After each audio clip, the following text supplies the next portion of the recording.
I'm really happy to introduce the next person, and the next person will be our keynote speaker. And I'm really happy because we know each other already a little bit, but now I'm able to get also a deeper look into her work. We have the honor of having Friederike Hendriks here as a keynote speaker. She's working at the Technische Universität Braunschweig as a project leader, and yeah, I'm really happy that you are here, and the stage is yours.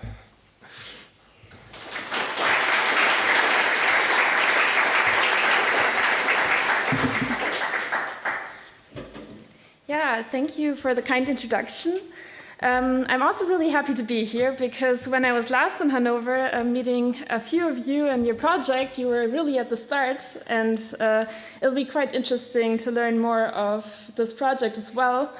I have the honor to tell you more about my work as well, and this is why I'm going to be talking about informed trust decisions as key to competently informing oneself in digital contexts, because this is kind of the two core things that really unite your project to mine, or to what I and my supervisors in the past have worked on, namely kind of identifying this huge problem in our knowledge societies today, that we all have the means to get access to scientific information very easily, but then this information is so complicated, so fastly evolving, that we really have like two problems at our hands at the same time, namely getting informed about science, which we need to kind of have a functioning society and have a functioning life, a good life for ourselves, but then also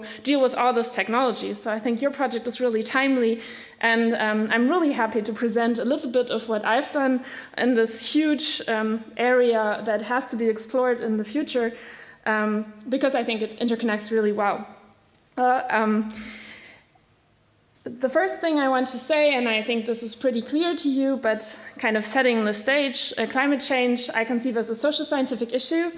So the main considerations here are that there's not only scientific knowledge that we as citizens need to make decisions in society and for our personal lives, but there's also social and ethical considerations we kind of need to deal with. But the scientific side of it is not easy and at its own. It's also, there's a lot of contradictory or fragile evidence. There's a lot of uncertainty still, because science is kind of developing knowledge in the go. While we're learning about it, there's new knowledge being produced, and we need to deal with this consistent uncertainty, contradictoriness, fragility of scientific knowledge, and kind of need to deal with it. And then there's also the internet as the main source of information. I think when I started my PhD, there was still the TV that kind of was a little bit more in all the surveys, the major source of information. This has changed. The internet is the one source of information for most people, especially for younger people. And then the internet is a really broad word. People kind of search on Google, but then there's also a lot of incidental learning, informal learning by stumbling upon scientific information, especially on social media. So I think this is where your project is really, we really need this. We, as a little international group, have kind of try to get together a model on online engagement with scientific information. We actually did this in the course of doing a review on how people deal with scientific information online, a literature review. And we thought we kind of need like this overarching model to really include everything in there and then get into the specifics, because there's so many points of view where you can start looking at this. So we took a really classic model. I think you might probably know it from Guthrie and Claudia on engagement in the classroom context. and we kind of transferred it to the online engagement. So as context variables, which would usually be a teacher or a classroom, we have the social scientific issue, features of the topic, and we have digital media as information environment. And then people have their own cognitions, motivations that kind of inform, inspire, motivate their engagement. And an important part of our model was that engagement is not individual only, it is also dialogic or is done in collaboration with others. And I think this is especially important when you consider social media, because maybe you're sitting in front of your computer or on your phone, but you're interacting with others on the go. You might also talk to your classmate that's sitting right next to you, but you're also interacting with others online. And I think it's really important to consider both of those kind of forms of engagement.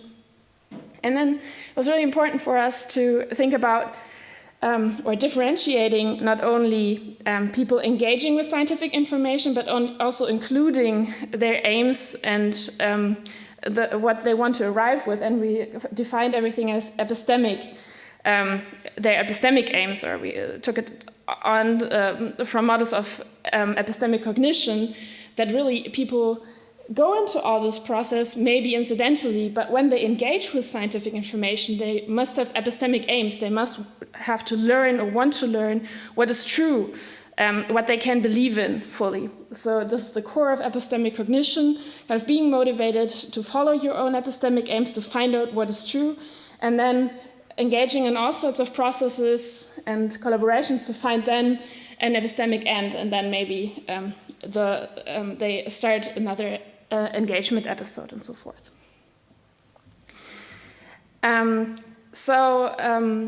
Going back a step, we really focused, or I want to focus in my talk mostly on information evaluation. And there's basically two strategies people can use to find out if something is true. The first is first-hand evaluations, which is kind of using your own background knowledge, your logical reasoning, your critical thinking to kind of, when you see an information, want to evaluate it, to kind of look into does it fit with what I know? Do I have the means to, or can I identify the truth of it by the means of my own knowledge and my own critical thinking? And this is really difficult, especially when you deal with social scientific issues in an online information environment, because there's a lot of constraints, but also affordances in these contexts. So I'm picking some out here because I don't want to introduce it to the full list, which can be found in the paper. For example, social scientific issues have an inherent scientific complexity. The knowledge is not only interconnected with other knowledge in depth. For example, you can learn something about climate change as a topic, but you can go deeper into the subject. There's biological biodiversity questions that you have to answer. There's then causal effects in this kind of biodiversity topic that you can dive into, and you can go deeper and deeper into the knowledge until you arrive at very basic facts about biology. And then also you have a large complexity in breadth of information. So if you find out something about biodiversity, it interconnects with other topics of climate change, with how the rivers evolved, the acidification of oceans, and so on. They're all interconnected, so you have an interdisciplinarity there. But the same is true for an online information environment. You rarely find one information and everything's there. The whole information is enough, and that means the one information is interconnected with other pages through links. There's embedded sources, pictures combined with text, and so forth. So you have complexity in information environments as well. And you could go on. There's features of scientific information that are kind of made even stronger or changed through online information environments. And the difficulty for people who want to find out if something is true by their means of background knowledge and critical thinking is a really hard task then. So what we've then done is looked at second-hand evaluations as kind of a way out of this dilemma. because judgments about the trustworthiness of the source of information might be something that kind of helps you to find out if something is true. And the main idea is here, this is a picture that Rainer Bromme and I have used for many years because we think it's so illustrative of the situation. The question of what to believe is sometimes really difficult. There's only a little bit of the question that you can solve by your own background knowledge, and this is especially true for students who are actually just learning about all those topics on the go. But then there's a lot of information you kind of can control, or at least get at, that tells you if the informant is someone who you can believe in, who you can trust in. And this might help you to decide if something is true and information is valid and so forth. So we have been looking into how people who stumble across scientific information or search for scientific information online actually deal with those kind of trustworthiness judgments, and this is the focus of my research, or was the focus of my research. So what is trust? I've brought you the most cited definition of trust, which is, I think, has been cited for like 11,000 times, so it's the one that we can kind of agree on, and has several features. First, it is that trust makes you capable of acting because you have a certain kind of vulnerability. And here it is epistemic vulnerability. You don't know what is true at this point in time. You might come to a false conclusion. So there's uncertainty in your own knowledge, but also in the knowledge around you. So you might choose to depend on someone voluntarily, a scientist, for example, who you can then trust to inform you truthfully, and then you kind of may solve your uncertainty or risk by trusting the other person. But then still, you have uncertainty or risk because you cannot know if the other person tells you the truth. So you build expectations. You only trust when there are positive expectations about the others. Trust isn't blind. That's something that has been assumed often, that, oh, trust is like a secondary way to deal with something, but actually we have to trust each other on a daily basis. If I'm dealing with an interdisciplinary team, there might be differences in common ground and the common knowledge that you have in the team, and so you have to trust, even in close relationships in science, on the knowledge of others, because some question cannot be solved by your own knowledge. So this is the basic assumption about trust. But then on, what are the expectations that our trust rests on? And we have replicated 3 dimensions that have been found often in the literature in the context of people evaluating scientists to communicate about their science online. So we see that people use cues, I will talk about this in a second, to infer about a scientist's expertise. Is he knowledgeable? Is she knowledgeable about what she's talking about? Does she have the relevant experience and knowledge? They make assumptions about their integrity. Do scientists, researchers follow agreed scientific conventions, rules of their trade, so to say? And are they benevolent? So do they have the interests of others at heart? And what we've done is we constructed an inventory to measure epistemic trustworthiness. So I've brought you the items so you can see how it looks. A semantic differential, very often used in psychology, with different adjectives on like 2 ends of a polarized dimension. So for example, people can decide if someone they encounter online is competent or incompetent on a 1 to 7 scale. And then we kind of can use this to measure people's trustworthiness judgments in different kinds of experimental variations that we do. And I want to give you a really short introduction about how these experiments look like and what they can tell us to this day and hopefully in the future. So people use indicative cues of and in information to make heuristic judgments about an informant's trustworthiness. And we have known for a time that even young children can make trustworthiness judgments about other people, about informants, using, for example, their past behavior, if they've been described as a liar or a truthful person, and so forth, their familiarity with that person.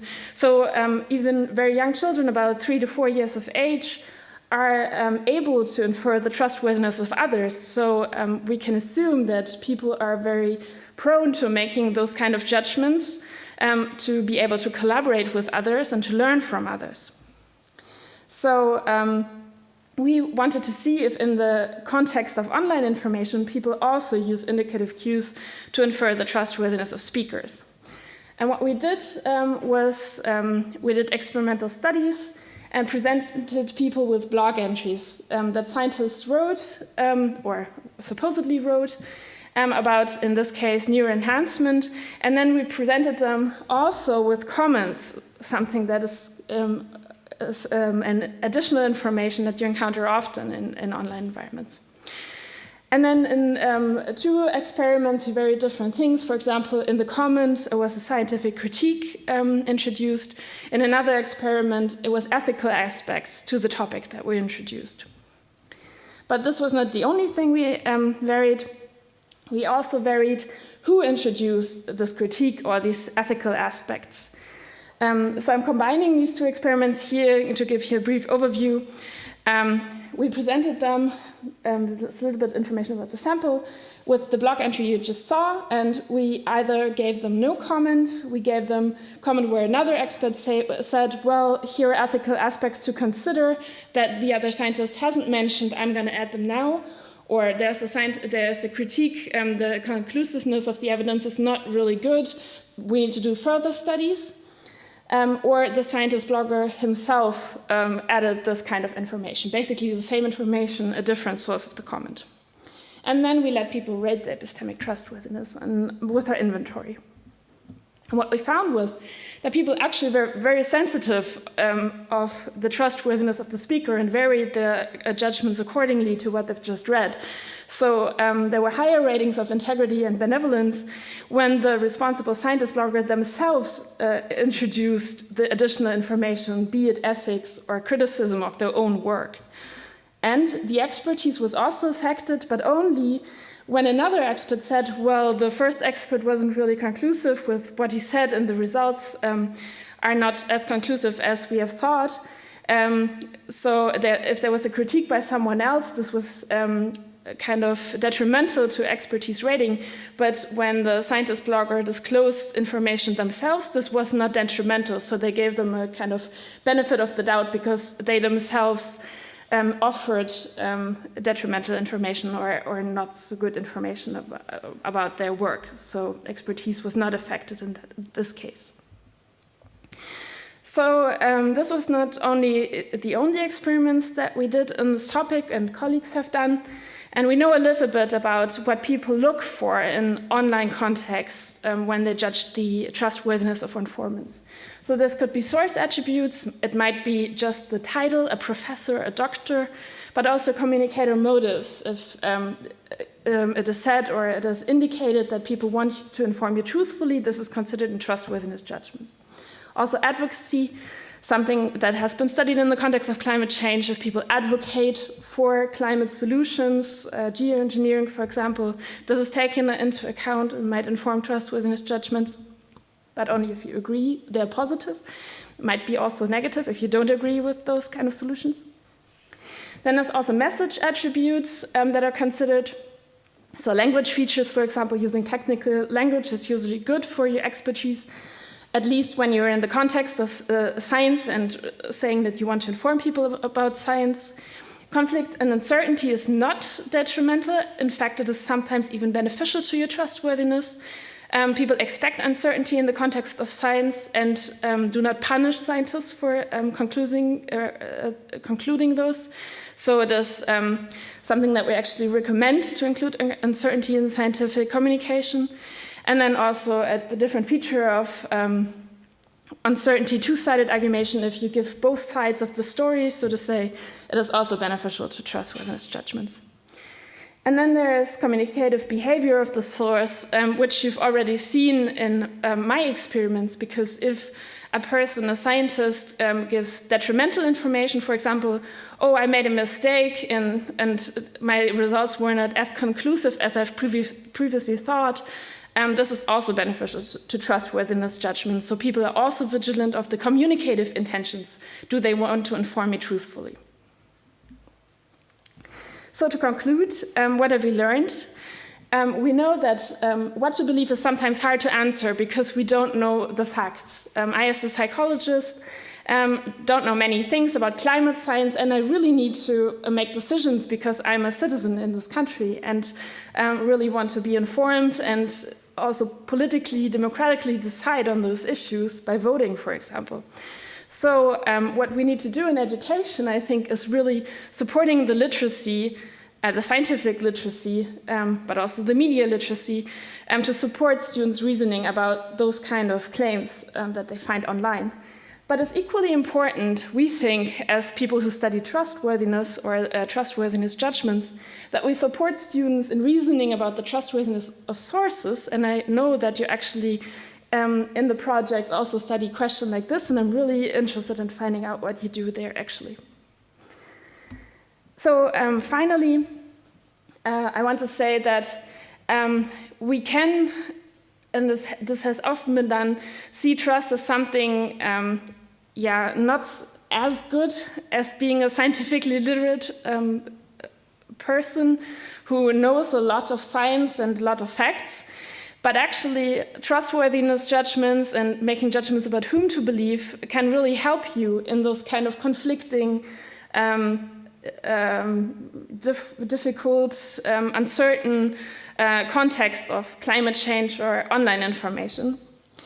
So these competencies can be trained, but they're also good to be relied upon. There's two sides of the story that really need to be supported in students. Yeah, and I think this is where I want to stop by saying, we can tell also scientists that they know about the competencies of students and kind of can be aware of what laypersons, what the abilities of laypersons are in judging scientific information, and even support that. And that is what we want to do in Braunschweig by training scientists to communicate better and taking into account the abilities of their audiences as well. So thank you for inviting me here, and I'm looking forward to the symposium.